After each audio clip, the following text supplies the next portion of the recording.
When's your due date? Right now. Is your due date 11? What? How many times have you been pregnant? 3. This is your 3rd pregnancy? Yes. You have 2 babies It's at in home? my ass. You have 2 babies at home? Who's your doctor? Lang is her doctor.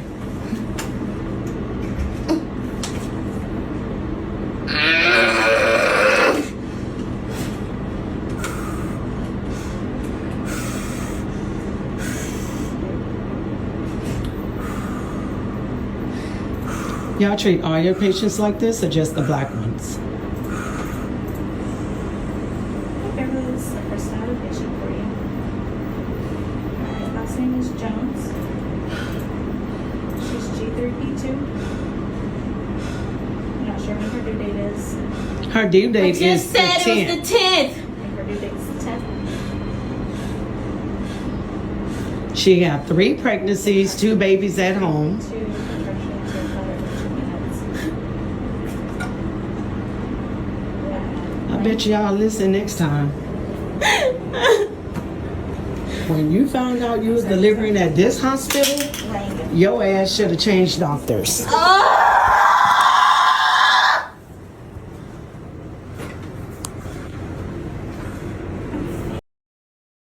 Okay, so it's your favorite doula, Nyla Ray here, and I'm gonna tell you what to do. Like, I got so much to say about the red-headed loser ass nurse. That bitch is a loser, y'all. That bitch, she done lost her job. She about to lose her life. She gonna lose her peace of mind for probably like the next couple years over her negligence.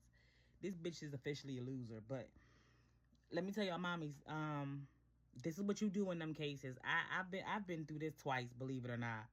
My first 2 children, I was neglected like that, like that, just like that. And the babies suffer because of it. In this case, her baby had had meconium, and he was born with his eyes open, I read, and the baby had a bowel movement inside of mommy because of all of the stress. Because when you could hear when the baby was descending, and the pitch in her grunt, the pitch in her voice. There's a particular pitch. We all know it.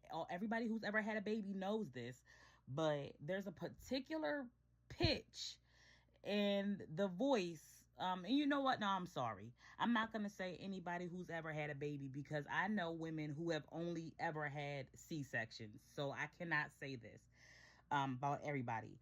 But birth workers and medical workers, we know that there's a pitch in a woman's voice when she is 10 centimeters dilated and 100% effaced. That baby is descending down without her trying, like without her pushing, the baby's coming down. There's a certain sound to that, and apparently the nurse didn't know it. But I want to tell you what to do. Okay, in these cases, you get up. I was so proud of Mama. When she got up and finally, like, she took the pressure off of her legs and her butt, and she got up, and y'all saw her turn around and lean on the wheelchair, okay? And she leaned on the wheelchair, and then she kind of put her bottom half. She put her bottom in the air, and like she gave herself enough room to be able to like take the gravity off of her pelvis, like basically to slow him down from coming out, because it wasn't safe for him to be born at that moment. The woman's body, the first thing our bodies is going to do is protect the baby's well-being. So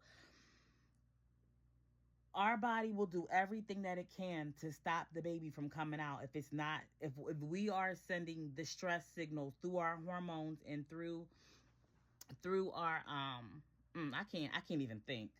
This is ridiculous. I'm tired too. I'm about to go to bed. This was ridiculous. But Adrenaline. When that much adrenaline is in our blood, it sends a lot of stress signals to our bodies not to birth the baby, even though the baby is ready. So the baby received a lot of that stress, and the baby had a bowel movement, and the baby was born with his eyes open. All of that is dangerous. The nurse needs to get charged with all of that. But when this happens, mama, if your mom is there, first of all, have a doula. That's number one. Have a doula. I'm tired of people asking me, well, what does a doula do? Why do I need a doula? A doula is not your mom.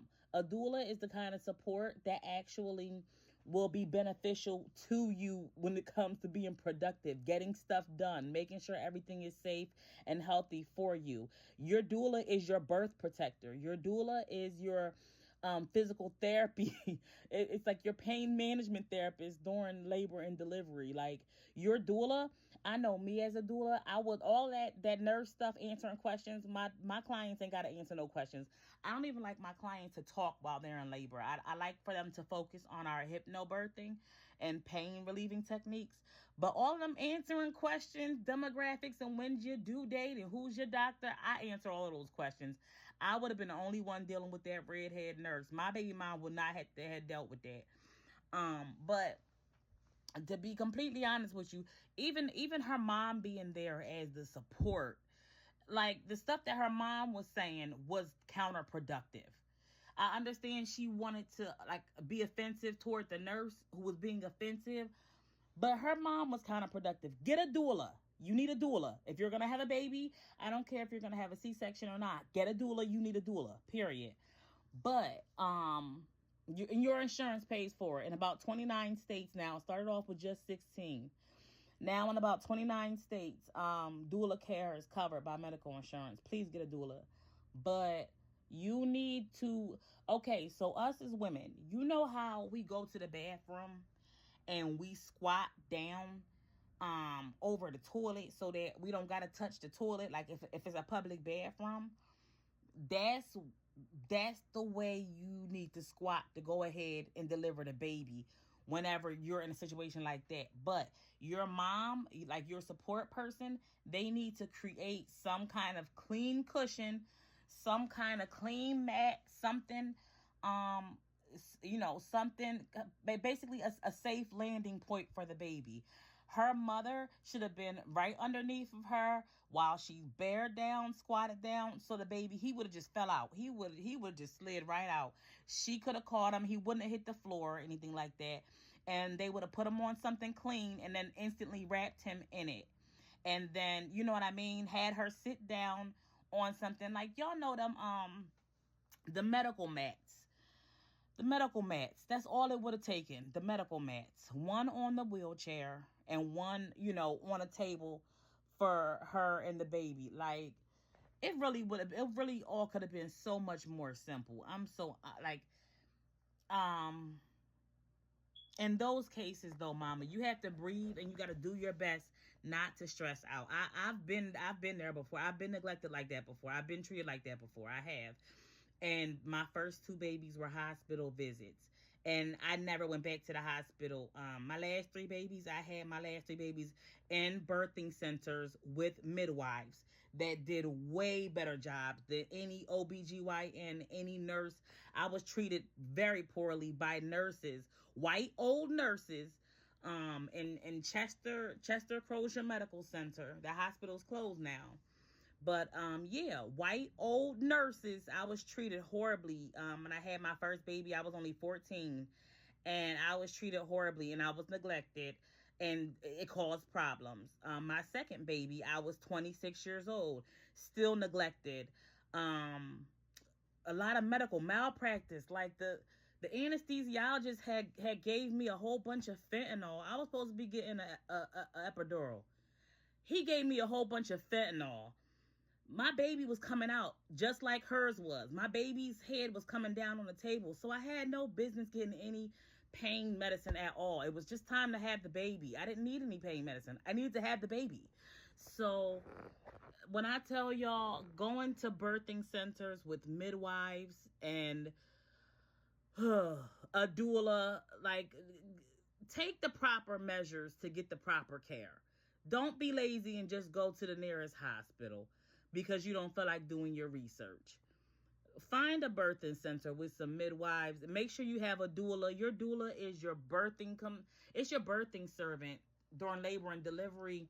It's your your pain management, your physical therapist. After labor and delivery, your postnatal, your postpartum era, your doula tends to you then. Your doula is your servant. She comes to the house, she takes care of you. But this was so unacceptable. Mamas, don't be afraid to go ahead and pop a good public bathroom squat. Make sure everything nice and clean. Make sure everything, like, just in case you have your baby in the car on the way. I tell my baby, because I almost had my son in a car on the way to the birthing center, because I didn't want to have the babies. I didn't want to have my children at any more hospitals. I lived near hospitals. The closest birthing center was 45 minutes away. And so that's what I opted for. But that 45-minute drive had the nerve to have a traffic jam. And I almost had my baby in the car because that's a long drive to be in labor and delivery. So, well, I'm sorry. That's a long drive to be in labor. It almost became delivery. So, there's nothing wrong with ordering a couple of those medical mats and having it in your birthing bag on the way. There's nothing wrong with taking that with you. There's nothing wrong with having that ready. But you want that clean, sterile, like, you know what I mean? You want to create that safe landing for your baby in case you got to pop a squat somewhere and push your baby down. Because that's really all it takes. All right, mamas? I love y'all. I'm hoping that, we can all send our love and support to this mom who had to go through this. She sat there crying in tears. All her mom could do was say, I bet you won't do this no more. That's a black mom for you. But it's like, it was all so counterproductive. And while she just sat there and tried her best to survive, that was completely unacceptable.